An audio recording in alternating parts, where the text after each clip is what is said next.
ഇപ്പോൾ കോഴിക്കോട് നിന്ന് ഒരു വാർത്ത വരുന്നു. ഓമശ്ശേരിയിൽ വീടിന് തീപിടിച്ചു. എലിയമ്പ്രോമല രാജൻ്റെ വീടിനാണ് തീപിടിച്ചത്.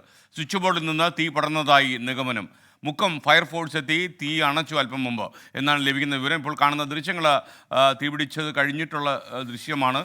അഭിജിത്ത് മുഴക്കുന്ന് നമുക്കൊപ്പം ചേരുന്നു. അഭിജിത്ത്, ഗുഡ് മോർണിംഗ്, പറയൂ.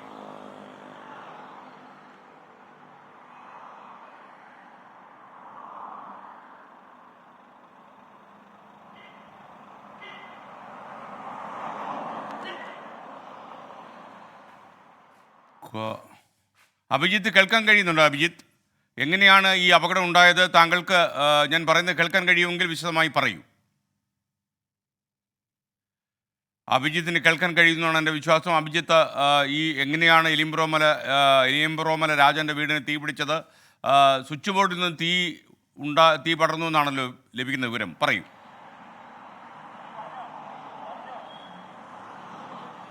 SKN, good morning. ഇന്ന് പുലർച്ചെയാണ് ഇത്തരത്തിൽ ഈ ഒരു ഓമശ്ശേരി വെളിമണ്ണയിലെ ഈ വീടിന് തീപിടുത്തമുണ്ടായത്. ഈ വീട്ടിൽ ആരുമില്ലായിരുന്നു. 3 ദിവസമായി ഈ വീട് അടഞ്ഞു കിടക്കുകയായിരുന്നു. ഈ രാജൻ എന്നയാളും കുടുംബവും അദ്ദേഹത്തിന്റെ ബന്ധുവിന്റെ വീട്ടിൽ ഒരു കല്യാണത്തിന് പോയതായിരുന്നു. പുലർച്ചെയോടെ തീ പടരുന്നത് കണ്ട് നാട്ടുകാരാണ് ഫയർഫോഴ്സിനെ വിവരം അറിയിക്കുന്നത്.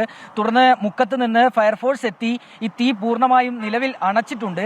പ്രധാനപ്പെട്ട കാര്യം, ഈ വീടിന്റെ കിടപ്പുമുറി പൂർണ്ണമായും കത്തിയ നിലയിലാണ്. അവിടെ ഈ കട്ടിലടക്കം കത്തി നശിച്ചിട്ടുണ്ട്. ആൾക്കാരില്ലാത്തതിനാൽ വലിയ ഒരു അപകടം ഒഴിവായി എന്ന് തന്നെ പറയാം.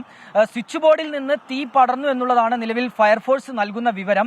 ഏതായാലും നിലവിൽ തീ പൂർണ്ണമായും അണക്കാൻ സാധിച്ചിട്ടുണ്ട് എന്നുള്ളതാണ് ആശ്വാസകരമായ കാര്യം. SKN. Okay, thank you Abhijith Muzhakkunnu.